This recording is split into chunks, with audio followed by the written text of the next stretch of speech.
Hi, everybody. Today, we will meet with extraordinary woman who built amazing business around team performance and motivation. And we know that team performance and motivation has a tremendous impact on organizations and organizations' profitability. Each year, companies invest $1 billion in training and team building activities, and AI will not change it much. So this effort to improve productivity will continue to grow and to attract a lot of interest. So today we meet Claire Hayek. Claire was wearing wearing different hats, and has worked in different shoes as an engineer, team manager, project director, and even singer-songwriter, to name a few. The challenge she faced just brought her to understanding that something should be changed, and changed specifically in a team management, employees, and leadership. So she created so-called mind, soul, purpose, team building methodology, just simply MSP. And this methodology enabled her to train big and middle corporation and CEO to improve productivity and manage the team in the best way. Please meet Claire.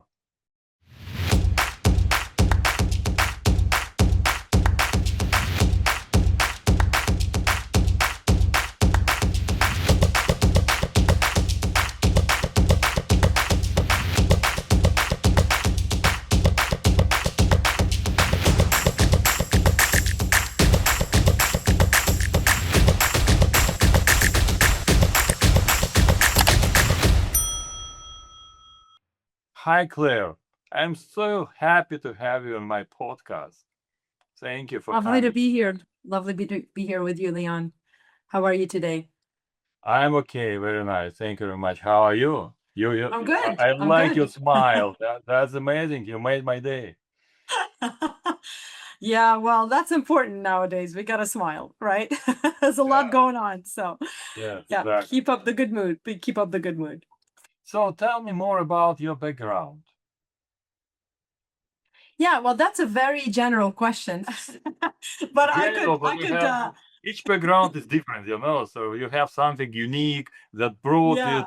to this success, actually. Any success is based or built on the shoulders of some background, story, I don't know, wins, everything. Absolutely, absolutely. And I joke about it because when people ask me that question, I mean, I can go on for hours. And not because my life is so interesting, it's just because I've done so many things and I've made different decisions in my life, and that brought me here. Yeah. And in a nutshell, I was, I start by my childhood because that really shaped who I am today. So bear with me as I explain this. I was born and raised in Beirut amidst the war back in the 70s and 80s. Um, so I was pretty much forged under pressure. Then my family and I moved to Montreal, to Canada, again in the late 80s. And, life moved on, life goes on. And I studied engineering. I chose to study engineering, which is a very high stakes, high pressure environment. And I'll get to it in a second, why I keep mentioning pressure. Yeah. And then while I was doing engineering, I had also a career in music, very high pressure when you're performing in front of an audience, right? And then I chose to move on to entrepreneurship. Again, if it's not high pressure, it's triple high pressure. When you're an entrepreneur, you're wearing all the hats and you have no security whatsoever. You're taking all the risk on your own shoulders. And this really taught me a thing or two about pressure and what it does to our brain, what it does to our performance, our productivity, how we show up, the decisions we make, how aligned we are, how focused we are. And that became an obsession of mine.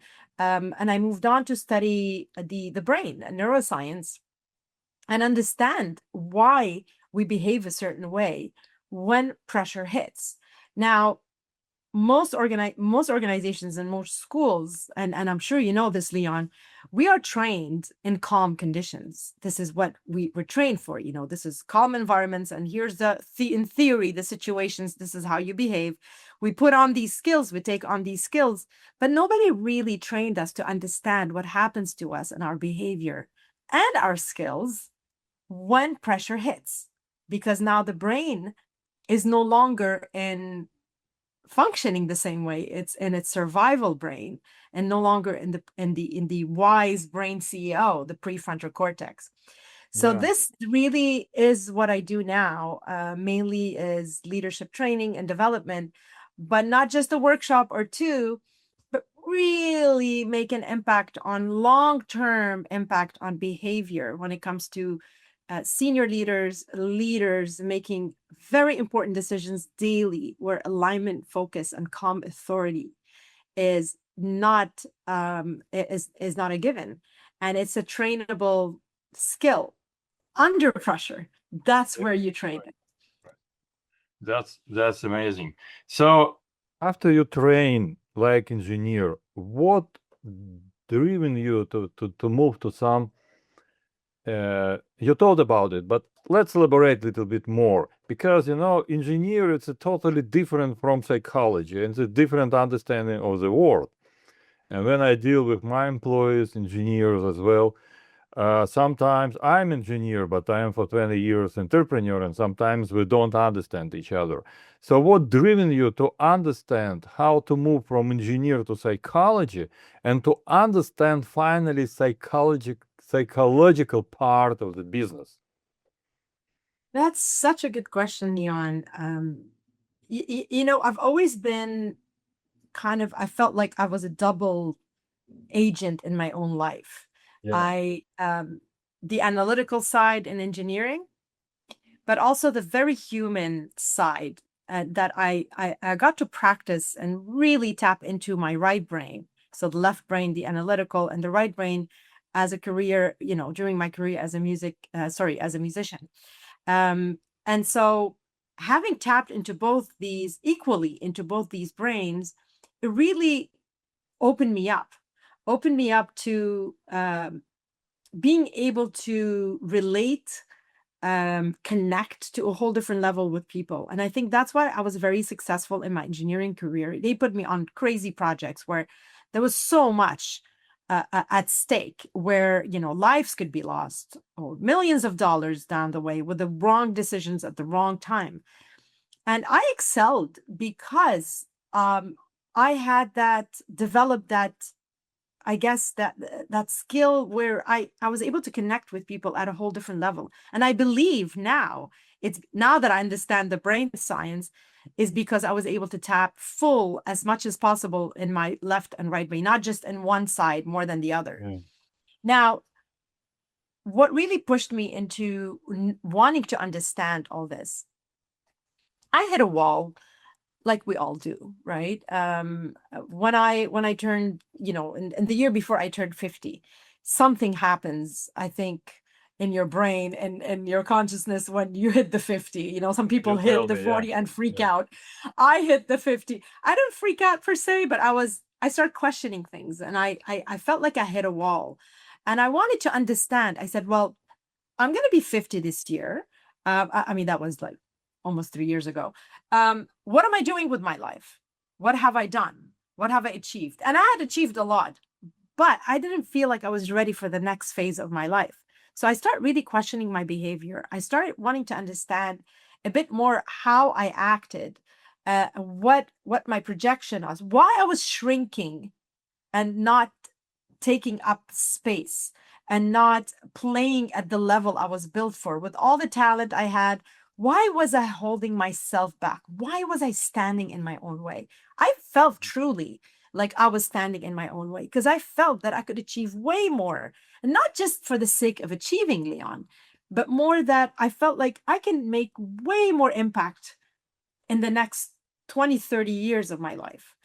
And then this is when I started really, I didn't just land on brain science and decided I want to learn about psychology and how that works. It just one thing, you know, when you put your intention out there and you start digging deep, Yeah, things right, right. open up. You know, I truly believe in that. You put your intention out there, and the whole thing, just life pushes you and opens things up for you.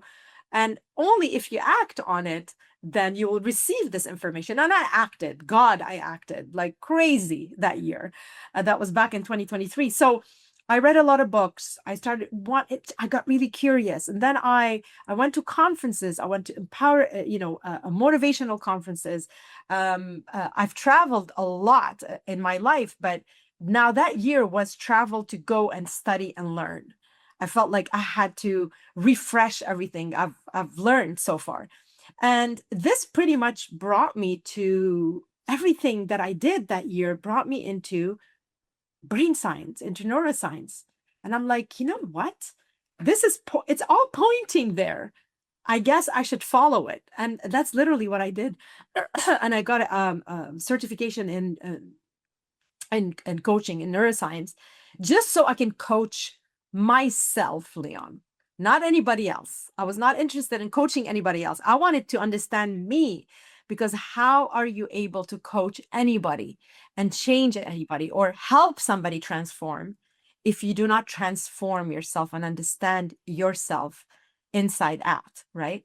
And that's how it all began. And this became a passion of mine, to try to help other people again, that come to me and say, wow, you discovered XYZ, help me here, because I am struggling and I'm totally standing in my own way and I'm breaking down under pressure, and this is my life. This is 24/7 for me, whether I'm at work, whether I'm at home, and I'm done and I'm fed up and I feel like I'm playing small, Well, and I want actually, this to yeah. change. So actually, it happened in response of people who were looking for some help from you, right? And you I are, mean, leaders yeah, that were struggling with their teams, yeah, all to realize that they were struggling with themselves as well. Because yeah. sometimes, we see it So in others, unless but we they don't see change it in themselves, ourselves. yeah, unless they change themselves, they cannot change or influence it on their Exactly. team. You Yeah, can only change I mean, change is a big word, right? If you want to improve or transform yourself or learn, grow as a leader, you need to do the work. And then by yeah, doing the work, that inspires people around you to do the work as well, right? yeah, right, That's the right. best way to motivate people to grow and model your behavior. But if you're acting all toxic, and you're imposing growth on others, yet you are not looking at yourself and you see yourself as, wow, I'm perfect, yet you're really making all the mistakes in front of everybody. Mistakes meaning behavior way. You're not showing up at the top level, at where you really play big. Then people will feel it. People know. And then they feel that, you know what, why should I care? Yeah, He or she right, right, doesn't care, right. right? All right. Let's deep dive into your methodology, MSP, right? So you wrote the book around it. It's called Engage and Mobilize Your Team. So what's the core of your methodology that really make difference for the team? Yeah, my first book, Engage and Mobilize Your Team, it was really it's a simple book about culture and how to build culture and get people Yeah, to be motivated in order to really collaborate, work well together. So it's a book about team building and how to really team build from the bottom up, as opposed to impose it on people, and how to come up with initiatives inside the organizations and delegate. It's kind of put in the hands of your people, and you trust your people with it in order to really build that culture from the bottom up and top down. yeah, And it really gives very specific tools and ideas on how to do that, how to plan an activity per se, how to build it yourself, not always get somebody from the outside. But I'll summarize this very quickly. The book is all about the being aware of the yo-yo effect. The yo-yo effect is when you do an initiative where you bring people together, wow, it's a big kumbaya, everybody's happy, everybody's getting along, example, you do a team building or anything like that, or training, and you connect. Now you're really getting along. So that's the curve going up. Yay, we built it. We got that spike in motivation, performance, productivity. Wow, we love each other. Culture is great. And then life gets in the way, and then it plateaus, and then it starts going down. People are stressed, people are demotivated. Now they are really getting on each other's nerves. It's inevitable. And then what do? We inject more money, and then we do another team building, and then we go back up, and so forth, and so on and so forth. Because that's the yo-yo effect. The book shows you how to build on an initiative, and even if it plateaus, how to boost it, go back up. So the curve is probably oscillating, but it's still, the trend is still going up. You're building on what you've done before. And this has to be sustainable. It needs to be in the hands of your people. So that's what the book is about, and it gives you really the tools. Now, my upcoming book in September is really focused on the framework that I work on a lot today, which is pressure-proof leadership. And the book is called The Leadership Skill Nobody Taught You: Calm Under Fire in the Age of Disruption, which is pretty much right now.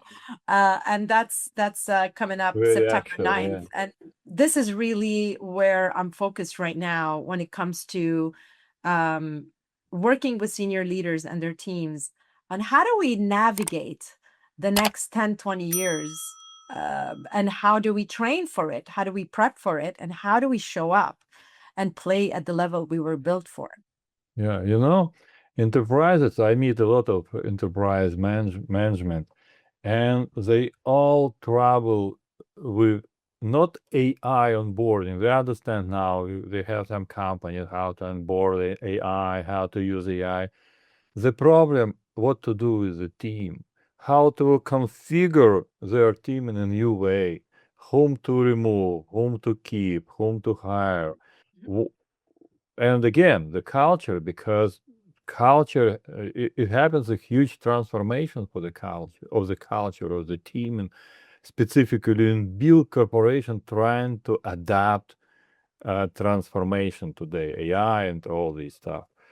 And what kind of very specific element or components of your methodology that helps to do it? Maybe you can try on me. Yeah.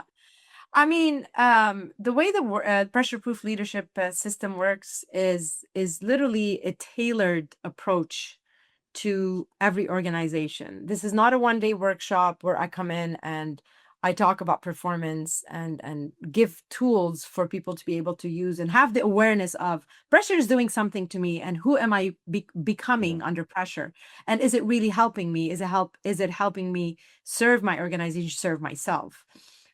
This is the foundation, but the real work is in that we do before we even get together. And it's really all about, we do a whole bunch of assessments. We figure out what pressure archetype you have. For instance, some people under pressure, they become more controlling. Some people go silent.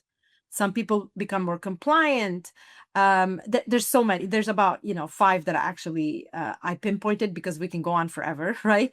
And these are archetypes that we take on under pressure that sometimes they serve us, but sometimes they don't. And most of the time, I'll tell you, they're not really serving us. So that's one of the assessments that we do. There's a whole bunch that I do as well. The idea is to map where are we individually and where are we as a team, and map the gap.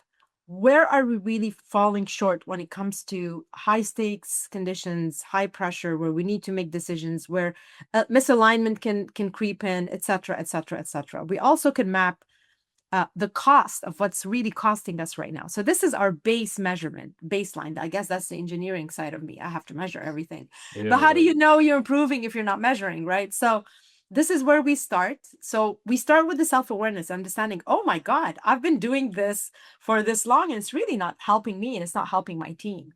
And everybody, not one person, not the CEO, everybody is involved in this work. And then when we get together, we do usually do half a day or a full day. We're already done the work prior to. So when we get together now, we really dive into the solution. We take the half day or the full day to design a framework that's going to work for us under pressure, work for us, meaning our organization, because I cannot fit everybody in a box, Leon. Every organization has different challenges and they need to have a framework and a way of behavior and understanding what's really going to help us moving forward into this project or into this high stakes environment. And one analogy that I use, sometimes it's very ambiguous for people and go, yeah, but what do you really do? So the framework is important because if you think of an organization as a structure, a building, the building is designed for a certain load. Once you start adding new loads because that were not really accounted for when it was designed, what happens is there's little fracture lines start to form. Mm-hmm. And sometimes if we don't look for these or inspect for these and do something about it, the whole structure falls apart, right? Well, we don't want to get there.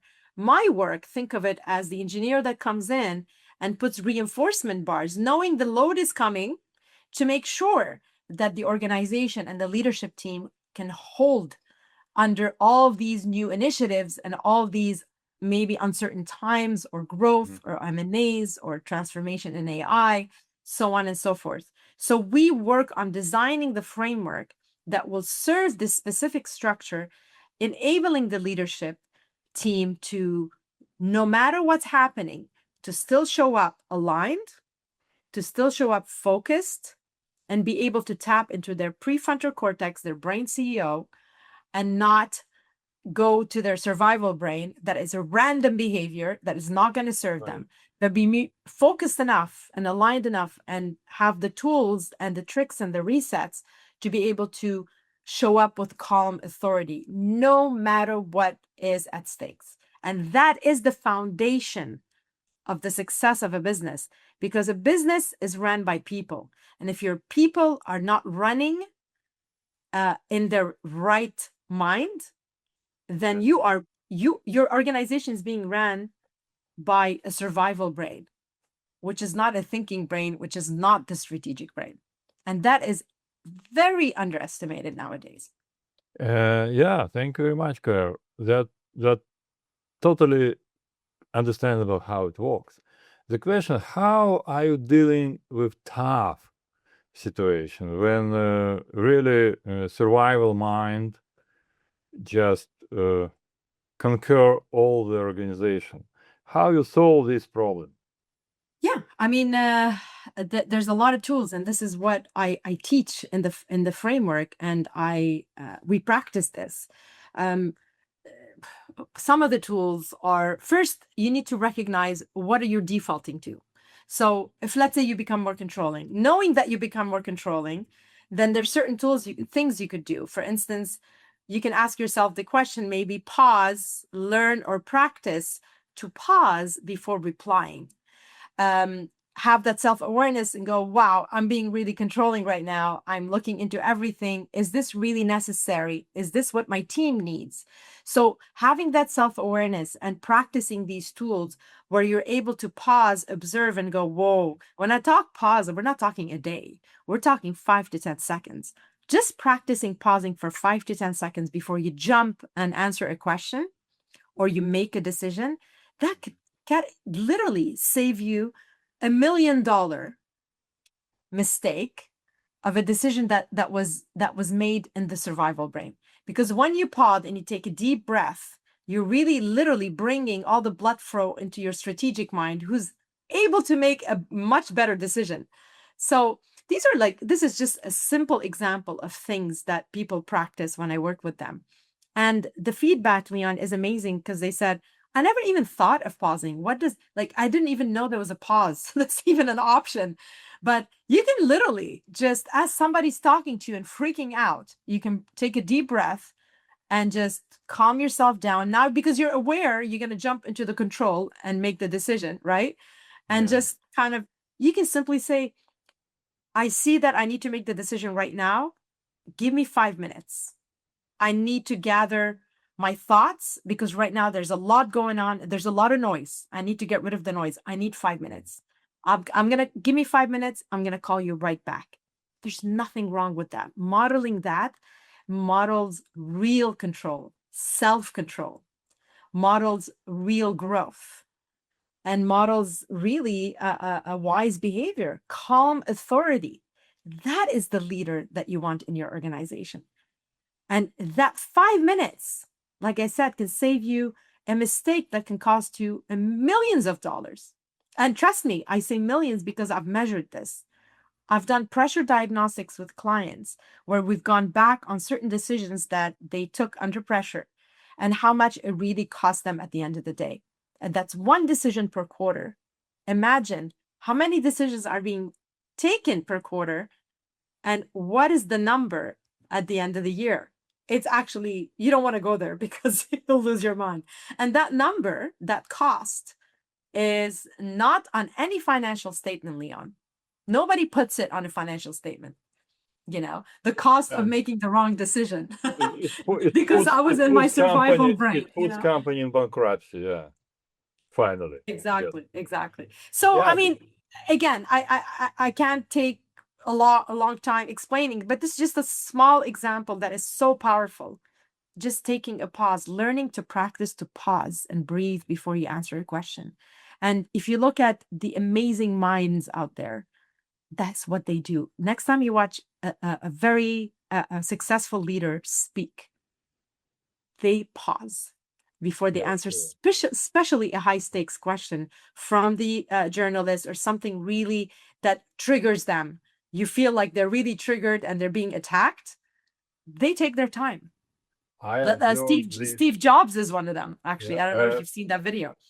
Modern example is Harmozy. When Harmozy asked the question, sometimes I just observed he's thinking about 1 minute to answer. So exactly.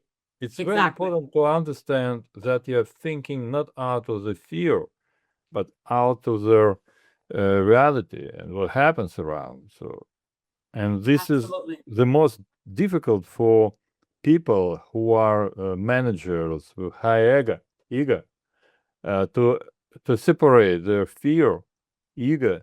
The fear is the ego, actually, yeah, and what really they have to answer without some performance, I would say. Yeah, thank you, Claire. That's very interesting. Thank you very much.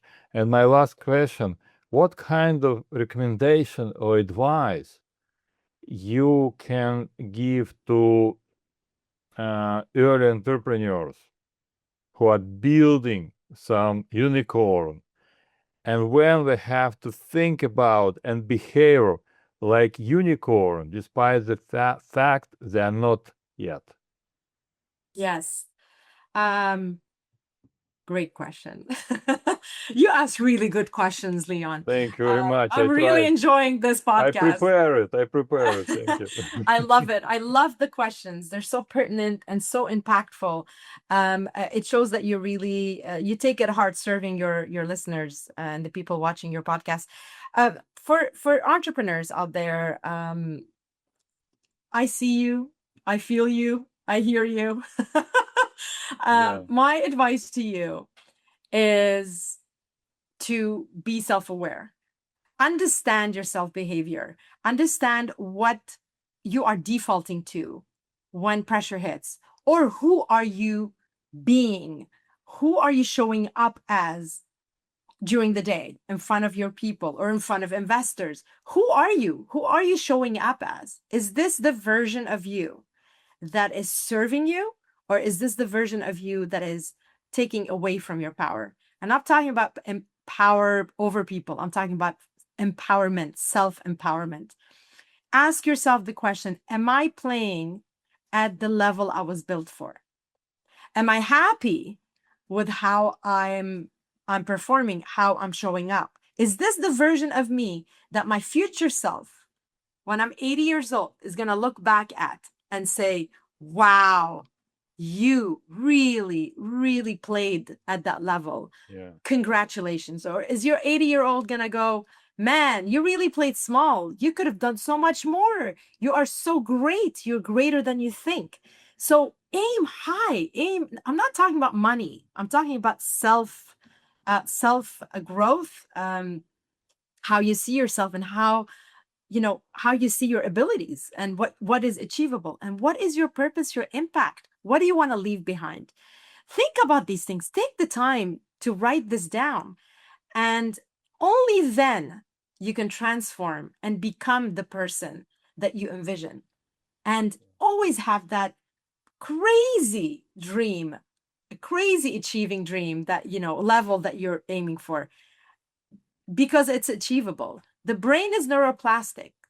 You can rewire your brain to design the performance, the productivity, the life, the success that you want. We all have that power, entrepreneurs or not. Don't waste time into self-remorse and spiraling down. Pick it up and aim for that and act. Take action, because nothing changes until you take action. And take action even if you're scared, even if you feel that you have no idea what you're doing. Just take action and eventually you'll figure it out. You need to trust the process, but you need to have that vision, the vision of your future self, and live that vision of your future self every day. Act as if you are already that version. And before you know it, boom. That's it happens. It works. Advice. Yeah, that's invaluable advice. I just suggest everybody to take and try to implement. Wow, thank you very much, Claire. I'm really happy to have you on my podcast. It was amazing and very productive conversation. So just to remind our audience that today we met with the very wise, very bright person, Claire Hayek, who transformed herself from being engineer to neuroscientist and psychologist, and today helping big corporations to transform their culture. And she wrote 2 books about it and developed unique method how to transform the culture of corporation. Thank you, Claire, for coming. Subscribe, like this podcast, and we will meet next week. Thank you very much. Thank you.